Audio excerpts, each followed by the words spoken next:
Tricks काम आने वाली है, तो आप सभी गेम्स को विन करने वाले हो। प्लीज इस वीडियो को स्टार्टिंग से लेकर एंड तक जरूर से देखना, वरना आप बहुत कुछ मिस करने वाले हो। आपका गेम प्ले वैसा का वैसा ही रह जाएगा और फिर मुझे मत करना। लाइक नहीं करोगे तो भी पाप लगेगा, तो वीडियो को प्लीज एक लाइक कर दो। और चलिए शुरू करते हैं। टिप नंबर 1, शॉर्ट रेंज की फाइट तो हमेशा होती ही है। ज्यादातर फ्री फायर के अंदर आप चाहे रैंक खेल रहे हो, फुल मैप या फिर CS, शॉर्ट रेंज का फाइट सबसे ज्यादा होता है। शॉर्ट रेंज के लिए आपको एक प्रॉपर कैरेक्टर लेके चलना पड़ेगा ना, वरना सामने वाला आपको मार के चला जाएगा। मुझे नहीं पता आगे और भी कैरेक्टर्स आ सकते हैं या फिर और भी कोई कैरेक्टर बहुत ही ज्यादा शक्तिशाली हो सकता है, लेकिन अभी सबसे बेस्ट कैरेक्टर शॉर्ट रेंज के अंदर तत्सुया है। इससे बेटर कोई नहीं है। आप जैसा कि इस वाले क्लिप में देख सकते हो, यहाँ पे राउंड स्टार्ट हुआ है और ये पहला ही राउंड है। और अगर हम पहला राउंड हार गए तो मैंने आपको क्या बताया कि अगर हम पहला राउंड हारते तो हमारा कॉन्फिडेंस लो हो जाता है और हम पूरे गेम को हारने की कगार पे पहुंच जाते हैं। यहाँ पे देखो एनिमीज भी हमारे ऊपर रश कर रहे हैं। मेरा एक टीममेट भी नॉक हो चुका है। इस राउंड को अब जीतना बहुत ज्यादा मुश्किल है और यहाँ पे मेरे पास मेरा कैरेक्टर एनिमी से भागने में हेल्प कर रहा है, बट यहाँ पे मेरे को एक एनिमी ने डैमेज दिया और मेरे पीछे 2-3 लोग पड़े थे। तो अगर मैं कैरेक्टर का यूज करके नहीं भागता तो मेरा क्या होता।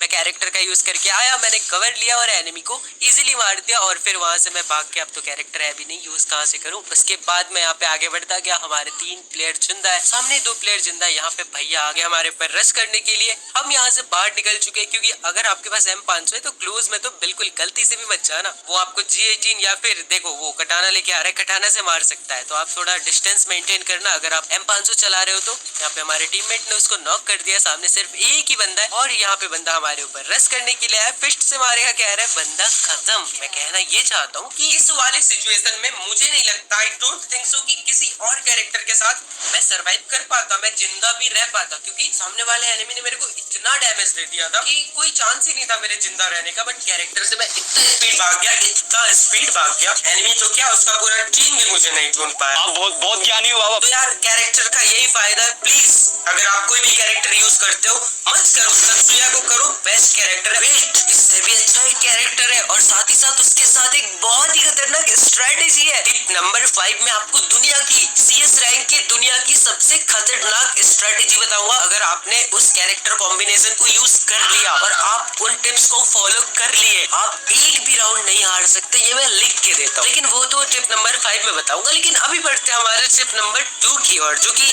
है छोटा पर है इम्पोर्टेंट। देखो गेम के अंदर एक साउंड दिया गया है, स्टे टुगेदर, मतलब क्या होता है साथ में रहो। अब आपको साथ में किसके रहना है, एनिमीज के साथ रहोगे वो तो हेड बैठा के मारेंगे ना, आपको अपने टीममेट्स के साथ में रहना है। मुझे पता है आप लोग चारों एक साथ नहीं रह पा रहे हो, झगड़े हो रहे हैं आपस में, लेकिन एटलीस्ट एक बंदा अपने साथ रखो जो आपको, आप अगर डाउन होते हो तो वो आपको रिवाइव दे पाए। मैंने बहुत बार देखा ऐसा कि मैं अकेला जाता हूँ, मेरे साथ भी और मैं अकेला जाता हूँ मारने के लिए, 2-3 बंदों को मैं डाउन भी कर देता हूँ, लेकिन फिर उसका एक बंदा कहीं से आता है और मेरे को मार देता है। अब यहाँ पे अगर मेरा एक टीममेट भी मेरे पास होता तो वो सामने वाले को मार के मुझे रिवाइव तो दे पाता। इसलिए आपको कभी भी आपको फाइट करने जाना है 1 vs 4, 1 vs 3, आपको जो भी मारना है मार लो, लेकिन एक टीममेट एटलीस्ट अपने साथ लेके जाओ। अकेले कभी भी स्क्वाड के बीच में मत घुसो, क्योंकि वहाँ पे आपको रिवाइव देने वाला कोई नहीं होगा। और हाँ, अगर आप ऐसा टीममेट लेके जा रहे हो तो अपने साथ एक ऐसा टीममेट चुनो जिसके पास दिवा कैरेक्टर हो, जिससे कि वो आपको 0 पॉइंट कुछ सेकंड में रिवाइव दे दे और आप फिर से खड़े होकर सामने वाले एनिमी से फाइट कर पाओगे। तो ये मिस्टेक अब से नहीं होनी चाहिए।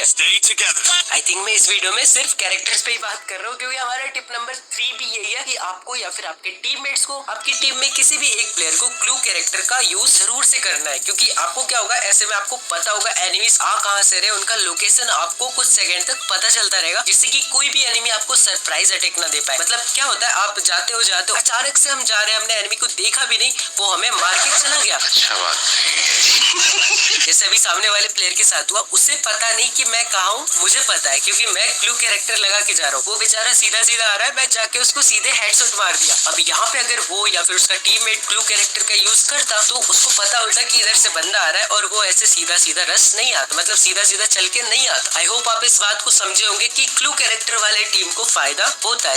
बढ़ते हमारे टिप नंबर 4 एंड 5 की ओर। देखो टिप नंबर 4 बेसिकली एक मिस्टेक है, जो कि अगर आप नहीं करोगे मिस्टेक तो आप अपने गेम प्ले को मतलब सुधार सकते हो। अगर आप मिस्टेक नहीं करते हो, मतलब आप अच्छी चीजें करते हो और अच्छी चीजें करते हो, तो आप प्रो प्लेयर बनते हो, आपको कोई मार नहीं सकता। देखो जैसे ये सामने वाला बंदा खड़े होके फायर कर रहा है, मैंने इसको छोड़ दिया भाई, अब तक फायर कर रहा है। आप किसी भी एनिमी के ऊपर ध्यान दे के एक ही साइड फायर कर रहे हो, आपके पीछे कौन है, आगे कौन है, साइड में कौन है, आपका ध्यान कहाँ है? आपको चारों तरफ ध्यान रखना पड़ेगा। ऐसे खुले में खड़े होके आप 2-3 सेकंड से ज्यादा फायर कर रहे हो, ये एक बहुत बड़ी मिस्टेक है। जब तक पीछे कवर ना हो, आपको एकदम कंफर्म ना हो कि पीछे से कोई बंदा नहीं आ सकता, आप सामने कैसे फायर करोगे इतनी देर तक खड़े होके? मैंने इसको इजीली हेड मार दिया। ऐसे कोई भी प्लेयर रहता पीछे से AWM से हेड बैठा के या फिर किसी भी तरह से ड्रैग व्रैग, किसी भी तरह से पीछे से बंदा आपको मार के जा सकता है। ये वाली मिस्टेक तो करनी नहीं है। अब इसी के साथ आता है टिप नंबर 5। आप जैसा कि सामने देख सकते हो, दुनिया का सबसे घटिया कैरेक्टर, मतलब सामने वाले अगर यूज करते हैं तो बहुत बेकार कैरेक्टर, लेकिन अगर इसी को हम यूज करेंगे ना तो हमारे लिए बेस्ट से भी बेस्ट कैरेक्टर है। 2-3 टिप्स एंड ट्रिक पहले मैंने बताया था कि दिमित्री कैरेक्टर बहुत अच्छा काम कर रहा है थीवा के साथ, जो कि हो भी रहा है गेम के अंदर। पता नहीं हमारी टिप्स एंड ट्रिक देख के हमें ही मारा जा रहा है गाइस। देखो हम लोग एक गेम के अंदर गए और वहाँ पे 4 प्लेयर्स,